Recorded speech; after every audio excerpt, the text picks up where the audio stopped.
I'm not sure yet what I'm going to title this video, but basically what I want to talk about today is the importance of following through with every single lead. Now, what do I mean by that is I don't care if I don't care what these people's career is. I don't care how much money they have. I don't care where they live. I don't care about any of that stuff. Okay, because the bottom line is you do not know who's going to sign on with you versus who won't. Okay, and I have a couple of examples that I'm going to talk about this. But my point is, you're going to find people, some of these people you're going to find on social media, some of them you're going to find even on LinkedIn. And obviously on LinkedIn, but also on Facebook and some others, you're going to learn what these people do. Some of these people are going to be lawyers, some of them attorneys, some of them will be government workers. I don't care. They might be sitting judges for all I know.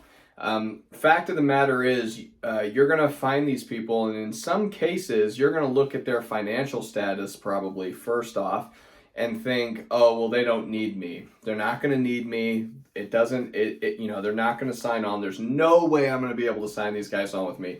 Guys, that's nonsense. And I want you to put that little negativity monster right in the garbage can where he belongs, because I'm telling you, you do not know who's going to sign up with you versus who won't. Let me give you a couple of examples. I called a guy once who was an attorney, and I knew this when I called him because I found him on LinkedIn. Turns out he was an attorney, had passed the bar in the state of the place that was holding the overage. And this was a decent one. I mean, I'd say this was probably $40,000, if not a little more. And I thought, even before I called him, I thought there's no way this guy will sign on with me. He'll take the information and say thank you for the information and do his thing. That's what I thought was going to happen. I was shocked that he was actually quite blunt with me. He said you'll petition the courts, you'll do everything for me, so I don't have to do it. And I was like, yeah. He was like, great, send me the papers, I'll sign them, get them back to you this week, which he did, by the way. And he told me, he's like, I don't even have time to run to the post office, so don't mail me the hard copy, just email and I will email it back, kind of a thing. And basically, and I gathered this from my conversation with him, the guy was busy. Yes, he was an attorney. Yes, he could have done it himself. But he said, Dan, I've got a stack of papers on my desk about yay high. He was like, I'm busy. I do not have time for this. So if you will do all this for me, I'd be happy to give you 25% or whatever it ended up being. Which I think it was 25% or so is what I got from that one.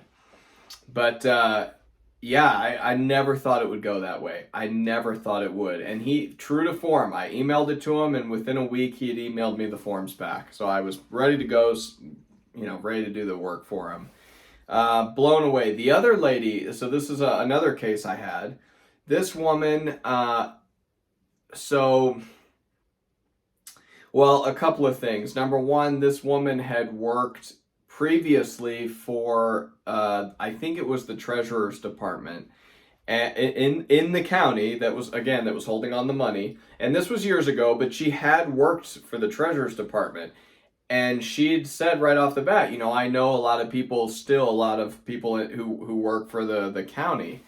And as soon as she said that, man, right here in my office, I just started shaking my head like, okay, well, this isn't going anywhere. There's no way she signs on with me. And that's just, that's what I thought.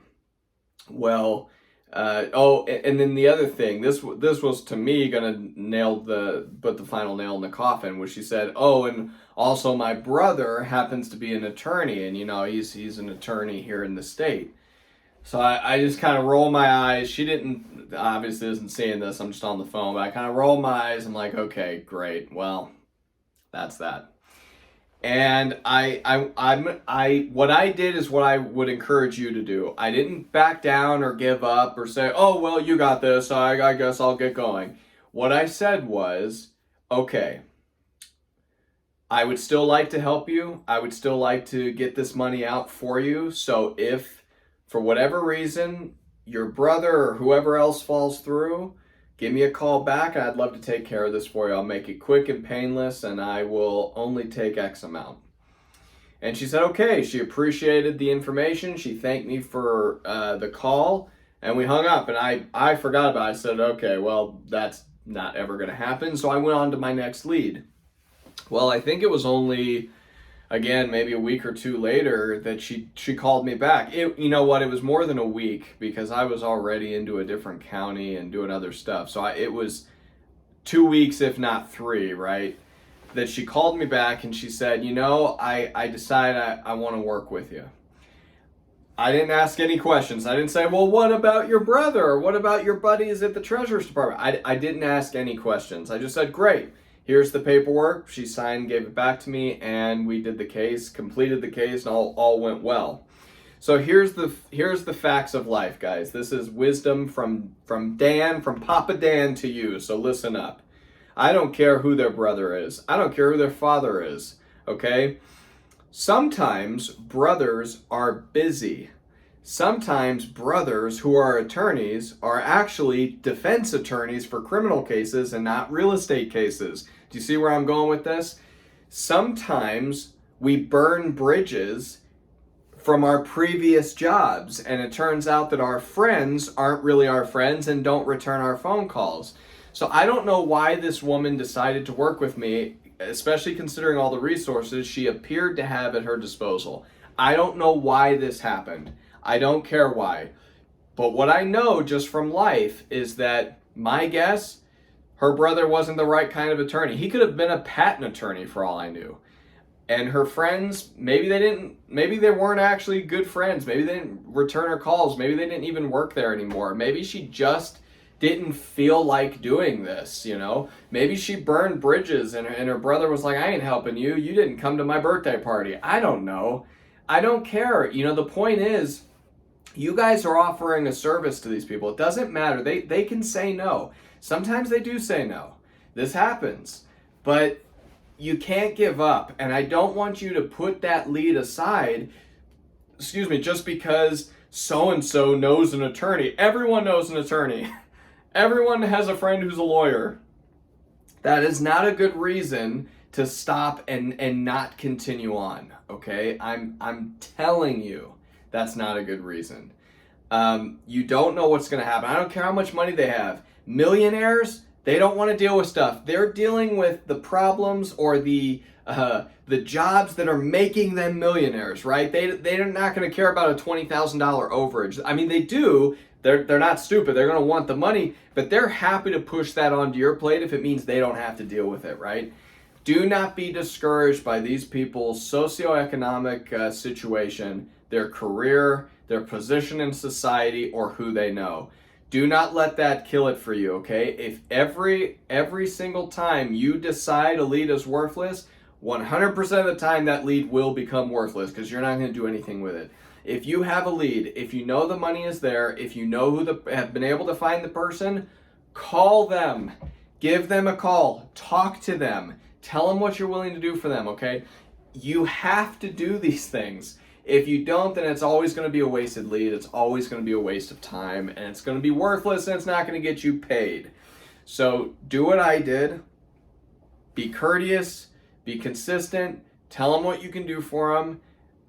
Reassure them that if they run into any problems, if they hit any snags, then you will be right there, ready to help them out with the big old net to catch them, right?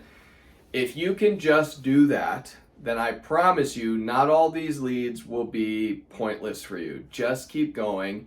Forget about the negativity in your mind. Push that aside. Treat every lead like it's a fresh, good, golden lead, and I promise you, you're going to do a lot better. You'll be a lot better off.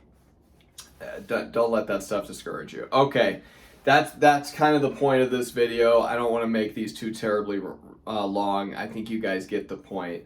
As always, please like and subscribe this. My gosh, do I need the like and subscribes. And check out the links. I usually post links either on the site or below the video for my course, the Overage Mastery course. If you're interested in overages, contact me. Get a hold of me. I would love to talk to you more about the course itself or tell you how we do things and see if this is a good fit for you. So by all means, email, write a comment. Please write comments. Those help the algorithm. And anyway, we'll talk to you on the next one. See you guys.